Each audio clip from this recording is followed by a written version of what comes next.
उम्मुल मोमिनीन सैयदा आयशा रज़ियल्लाहु ताला अन्हा, आपने बिदअत की तारीफ तो आप समझते हैं कि नई चीज़ को कहते हैं।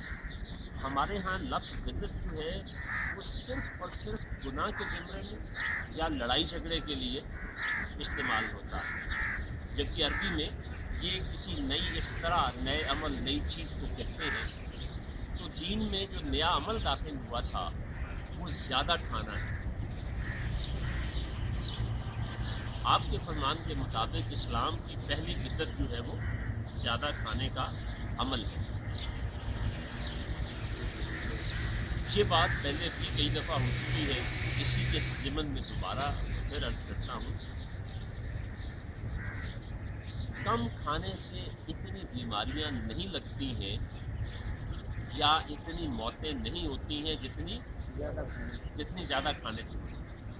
तो ज़्यादा खाना जो है वो किसी भी तौर पे इंसान की सेहत के हवाले से बेहतर नहीं है। देखिए, फाका होना, बिल्कुल कुछ ना मिलना, वो एक और बात है। फिर एक और हवाले से आज आपसे बात करूँगा। एक ज़माना जब सोशलिज़म की एक लहर आई थी हमारे इस पूरे खित्ते पर, और उस वक़्त के एक सियासतदान ने उसको अपना बुनियादी नारा बनाया, रोटी कपड़ा और मकान। और वो इतना पॉपुलर होने की बड़ी वजह पता क्या थी? उस वक़्त हमारे इर्द गिर्द, क्योंकि रशिया उस वक़्त अरूज पे था और वहाँ सोशलिज़म और ये चीज़ें जो हैं वो अपने अरूज पे थी। उसका असर इंडिया में आया। चाइना बहुत बड़ी एक बस्ती है जहाँ पर कम्युनिज़म जो था, सोशलिज़म को कम्युनिज़म का नाम दे के निज़ाम हुकूमत बना दिया। और देखें कि बाज़ का कुछ तहरीकें जितना ज़ोर पकड़ती हैं, उस वक़्त की एक और दीनी जमात उसने बड़ा सर पटका कि रोटी कपड़ा और मकान ज़ामिन सबका, लेकिन उसको सबने सुना, लिखा हुआ भी देखा, पढ़ा भी, लेकिन किसी ने तवज्जो नहीं की, जिसके नतीजे में उस जमात को उस वक़्त सियासत में इंतहाई मुश्किल सूरत हाल का सामना करना पड़ा। और दूसरी जमात जो थी वो तारीख में सबसे ज़्यादा। अब इस रोशनी में देखिए, ये ज़्यादा खाना, ज़्यादा पाना, दौलतमंद होना ना होना, उन्होंने क्या किया कि जितने भी एसेट्स थे वो सारे के सारे, सोशलिज्म में क्या होता है, हुकूमत की मिल्कियत होती है और लोगों को बिल्कुल एक बराबरी की सतह पे ला के तो सभी को एक कपड़ा, एक चीज़ दी जाती है। इसका इस्लाम से क्या ताल्लुक़ है, इसको थोड़ा सा बयान करूँगा। ये गैर फितरी तकसीम है कि जो ज़्यादा मेहनत करे उसको भी उतना ही मिले और जो कम करे उसको भी उतना ही मिले। ये इस्लाम की तालीमात के खिलाफ है, क्योंकि सूरह नजम क्या कहती है, लैसा लिल इंसान इल्ला मा सा, कि इंसान के लिए वो कुछ है जिसके लिए उसने। उस पर दो बड़ी खूबसूरत किस्म की चीज़ें जो बिलखुसूस इस हवाले से बताना चाहता हूँ। आप सल्लल्लाहु अलैहि वसल्लम ने फरमाया कि तुम अगर घर में गोश्त या कोई ऐसी चीज़ पकाते हो जो हमसाये के घर नहीं दे सकते, तो क्या करो, एहतमाम करो कि वो, वैसे वो जो हदीस के अल्फाज हैं वो एग्जैक्टली कुछ ऐसे हैं कि अपने खाने के, अपने घर के धुएँ से अपने हमसाये को तकलीफ़ ना दो जी। हाँ, तो वो धुआं जो तर्जुमा है वो दरअसल उससे उठने वाली वो फ़िज़ा में जो चीज़ पहुँचती है वो है। अब हम अगर लफ्ज़ी तर्जुमे में जाएंगे तो हम हकीकत तो इसी होता है कि ज़ुबान को उसकी असल के साथ समझना, तो उसकी खुशबू ना जाए, उसका पकाने का एहतमाम इस तरह से ना करें। ये तो आपने सुना है क्या? आप और एक और हदीस जिसका मफ़हूम ये है कि अपने बच्चे को मोहब्बत में कोई ऐसी चीज़ अगर आप ला देते हैं जो हमसाये के गरीब के बच्चे के पास नहीं है, तो एहतमाम करें कि आपका बच्चा उससे अपने घर के अंदर खेले। तो दूसरों के हकूक़ का ख्याल रखना, ये तो इस्लाम की बुनियादी तालीमात में से है, लेकिन हमें क्योंकि उसका एहसास ही नहीं कभी दिलाया गया। फिर आप देखें तो यही कम या ज़्यादा खाने के हवाले से कि जिस बस्ती में एक शख्स भी भूखा सो जाए, अल्लाह ताला उस बस्ती से अपनी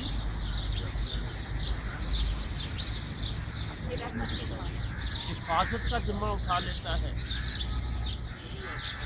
آج ہم میں سے کتنے لوگ ہیں میرے سمیت ایسے کہ جو اس بات کا اہتمام کرتے ہیں کہ میں پتہ کر لوں کہ میرے ہمسائے میں کوئی بھوکا تو نہیں. ہمیں تو پتہ ہی نہیں ہمارے ہمسائے میں ہیں کون. چھوٹے علاقوں میں تو کچھ ہے آج بھی قدرے ہیں.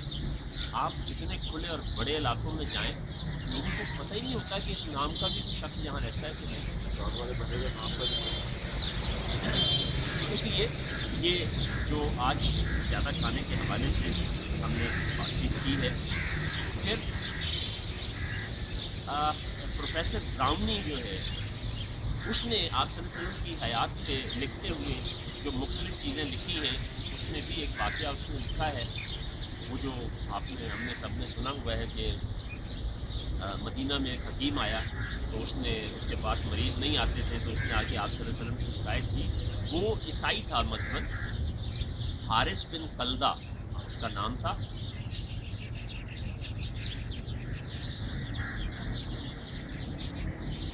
یہ تو پروفیسر براؤن ہے جس نے کتاب لکھی ہے اور یہ حارث بن قلدہ اس حکیم کا نام تھا, اس طبیب کا نام تھا جو آیا. تو آپ صلی اللہ علیہ وسلم نے کتنا سادہ جواب دیا. اس جواب کے اندر ہماری تمام تر صحت کا قائم رہنا اور صحت کے ساتھ زندہ رہنا اس کا ایک بڑا بنیادی اصول آپ صلی اللہ علیہ وسلم نے اس سے فرمایا. آپ نے فرمایا یہ بیمار ہی نہیں ہوتے ہیں یا کم ہوتے ہیں کیونکہ یہ اس وقت کھاتے ہیں جب ان کو بھوک لگتی ہے اور اس وقت ہاتھ کھینچ لیتے ہیں جب دیکھیے کتنا سادہ ترین اصول ہے. آج اس کو دنیا میں کتنا سراہا جا رہا ہے اور اس کو اپنانے کی کوشش کی جا رہی ہے, اس پہ زور دیا جا رہا ہے کہ آپ صلی اللہ علیہ وسلم کا دیا ہوا. دیکھیں ہمارے نبی کی شان یہ ہے کہ ہم سے زیادہ دنیا ہے ہمیں تو پتہ ہی نہیں ہے نا. ہمیں تو ہم نے آپ صلی اللہ علیہ وسلم کی ذات مبارکہ کو عقیدت کے حوالے سے چند حصوں میں بانٹ کے رکھ لیا ہے, مخصوص کر کے رکھ لیا ہے. آپ کی سیرت مبارکہ کیا ہے, اس میں ہمارے لیے کیا اسباق ہے, پوری کی پوری زندگی گزارنے کا طریقہ اس میں موجود ہے. اللہ نے اپنی کتاب جو ہے اس میں جو کچھ بھی کہا ہے اس کی عملی چلتی پھرتی تصویر جو ہے وہ حضرت عائشہ نے بڑے خوبصورت لفظوں میں بیان فرمایا کہ آپ صلی اللہ علیہ وسلم چلتا پھرتا.